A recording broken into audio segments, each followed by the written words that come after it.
everyone. Welcome to our guided research demo.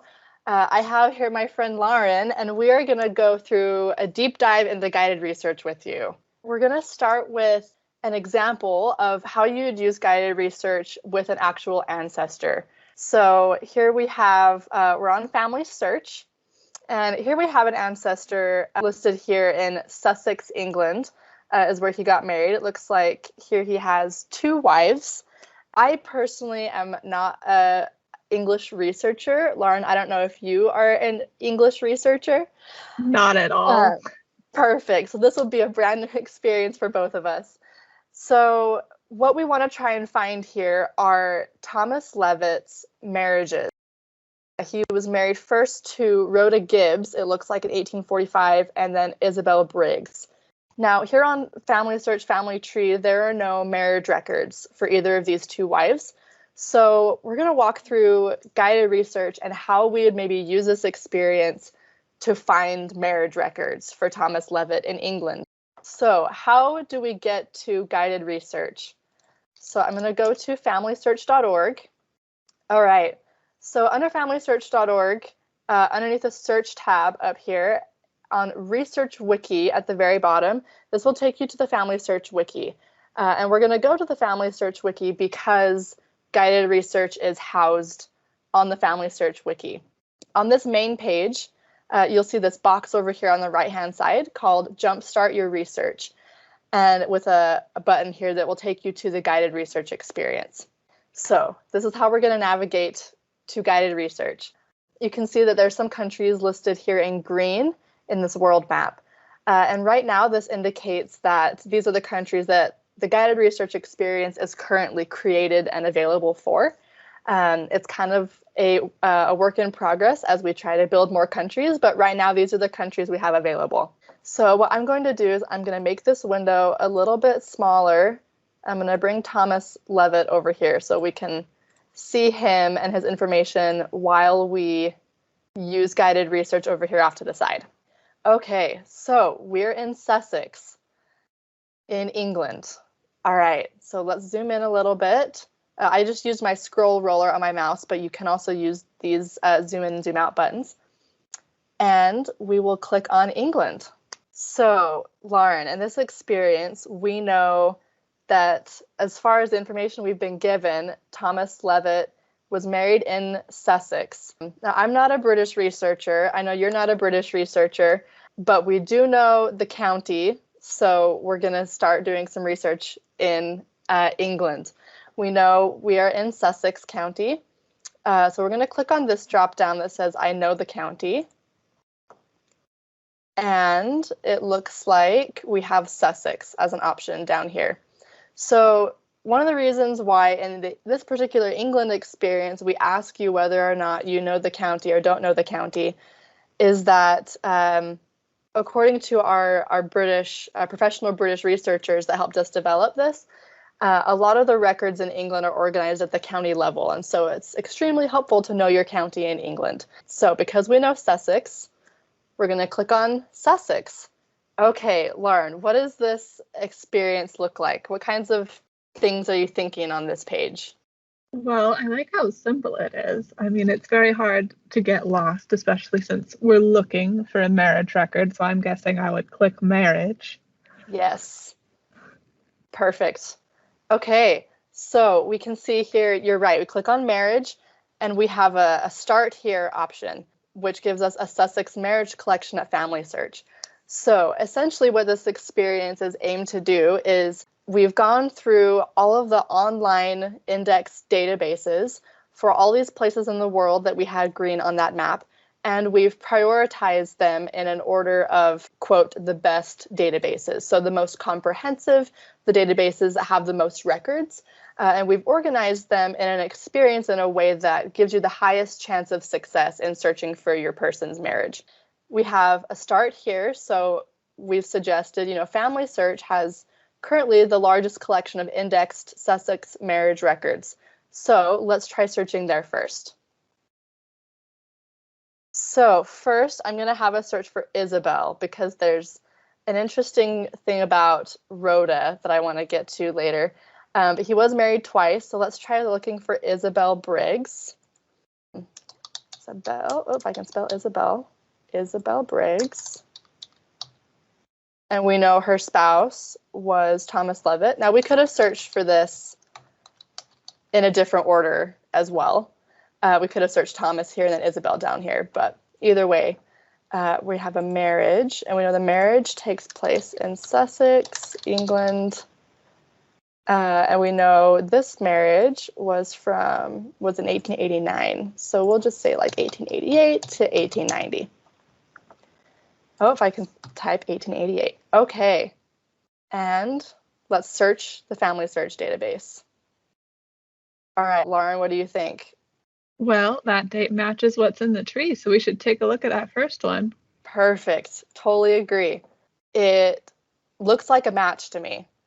We've got the same date here as the date that the bands were listed here, and Isabel Briggs is the wife and Thomas Levitt is a husband. So we're successful. That is the ideal situation, right?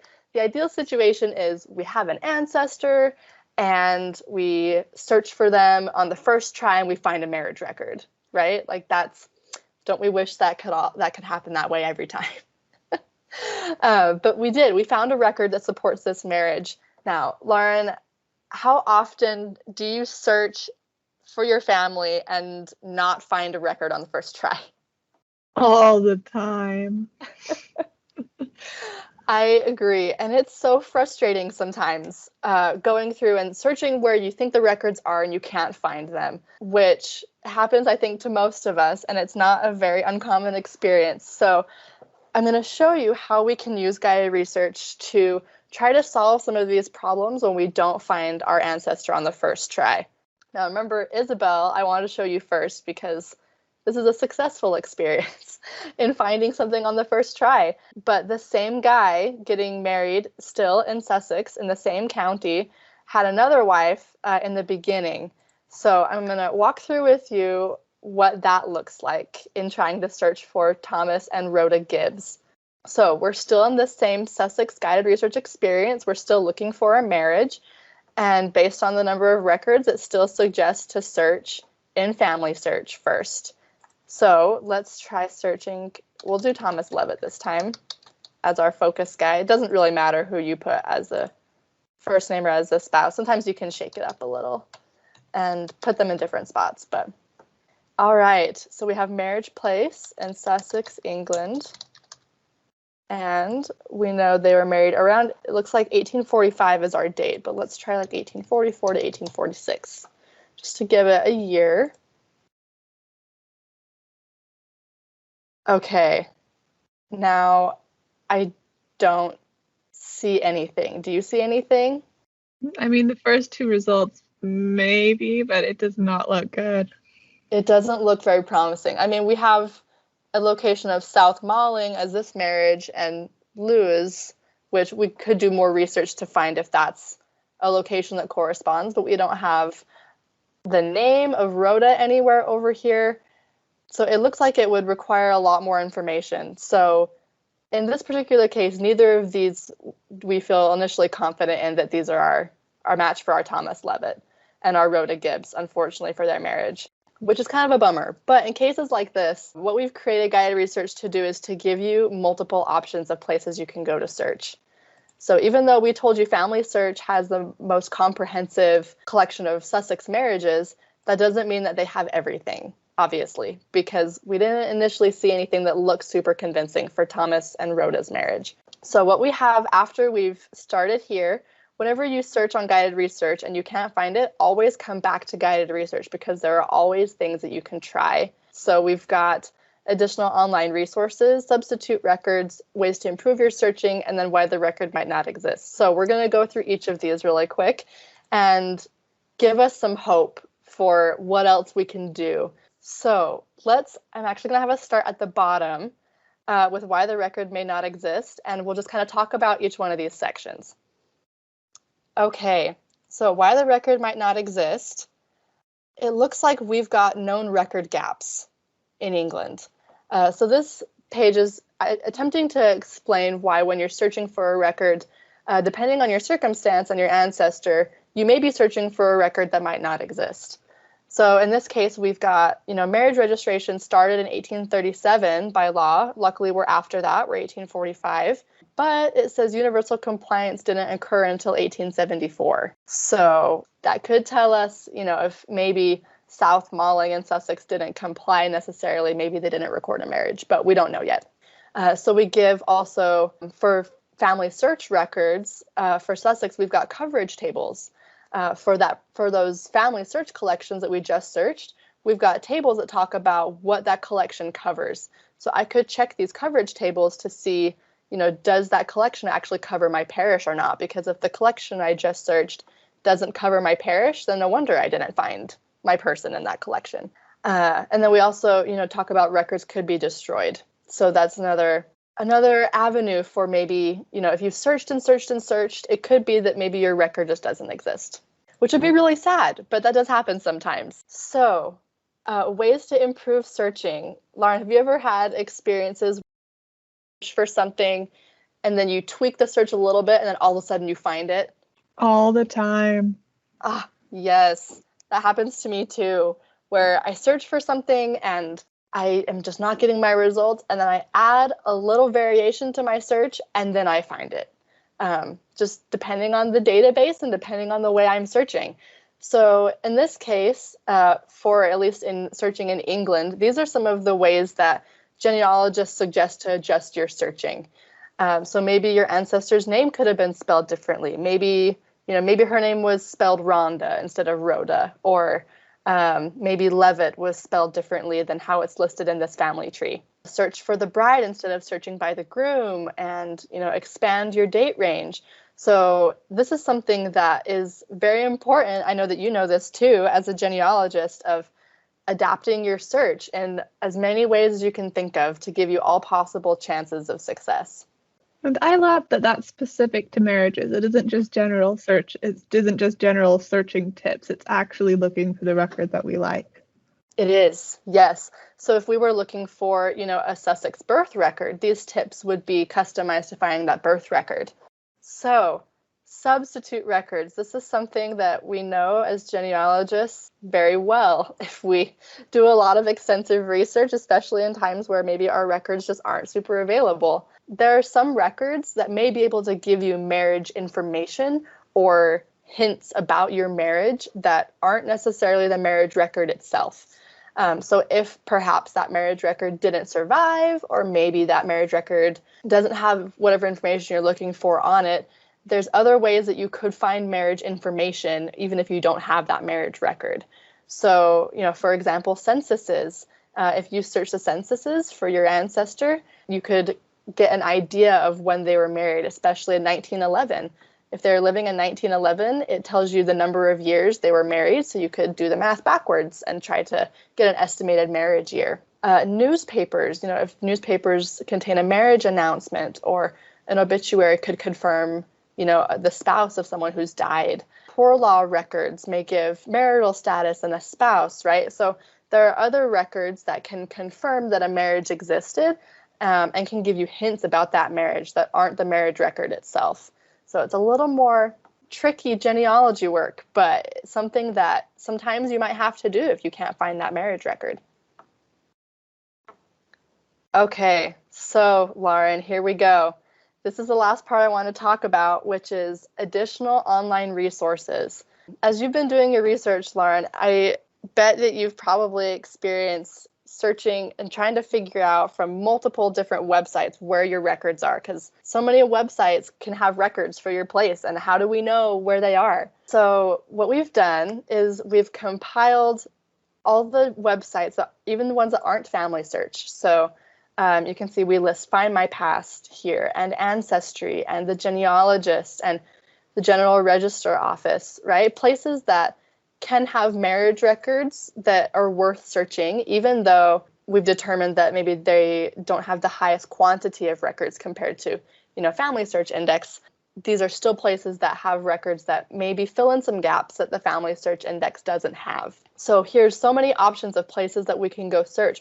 And I will tell you that as I was preparing this example, I did search these first three and did not, unfortunately, find Thomas and Rhoda, which is such a bummer, but it's okay because we know that there's always more options. So I'm going to take you to searching parish records at the genealogist, which, Lauren, I'm not a British researcher. I know you're not a British researcher, so this website might look a little unfamiliar to both of us, but we're going to try it anyway. And I will tell you also, I'm going to come back here to this Sussex Marriages tab. We do list a $ after websites that require a paid subscription for full access. So if there is a $, it does mean that you don't get all the features of that website without a payment of some kind at some point.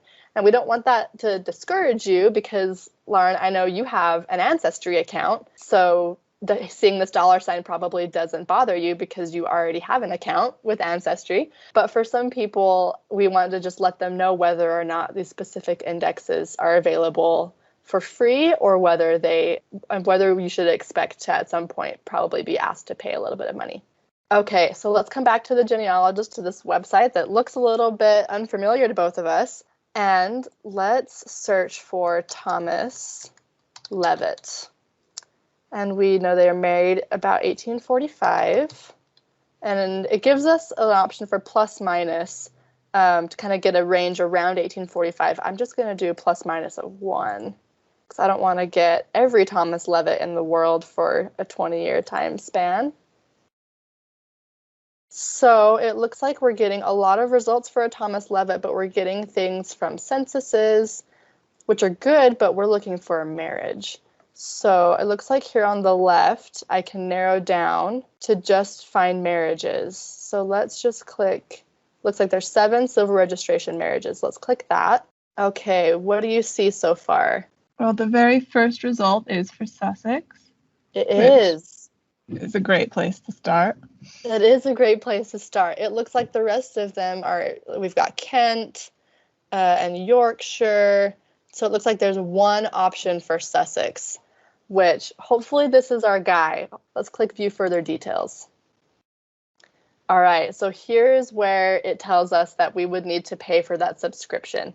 Unfortunately, I am not a subscriber, so I currently don't have an account, but I want to show you how else to kind of navigate this to see if this is something that we maybe should invest in or should pay to be able to find this record if this is our Thomas Levitt. So I'm going to go back and I'm going to adjust our search and search to see if a Rhoda Gibbs also appears in these marriages in Sussex in 1845. So let's click edit search and let's just change this to Rhoda Gibbs 1845.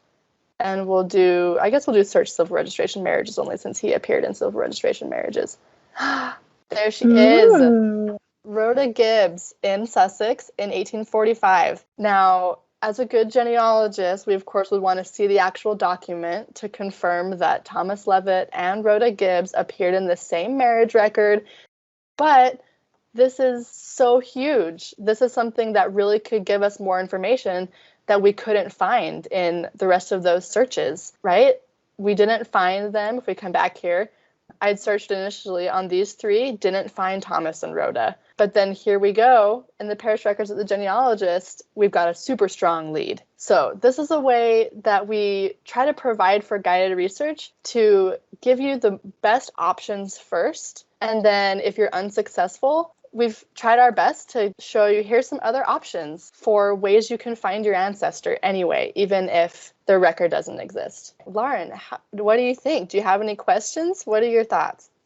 I love it so much. I think especially when you're going into trying to find people in places that you're not familiar with, being able to be like, all right, this is the best one. And then even if it doesn't work out, having all those other resources is just fantastic. I'm definitely going to pull this up after this is over and start doing some searching on some of my own problems. Yay. Oh, I'm so glad. I loved using this as well and creating this. And I'm so glad this is something that seems like it can be of use to people. Even though neither of us really have British experience, I feel like we both are masters now and can use this to find our British people and our other people that are around the other places of the world that we have this experience. Awesome. Well, thank you, Lauren, so much for going through this demo with me. I'm really excited about guided research, and that is the end of our demo. Thank you so much.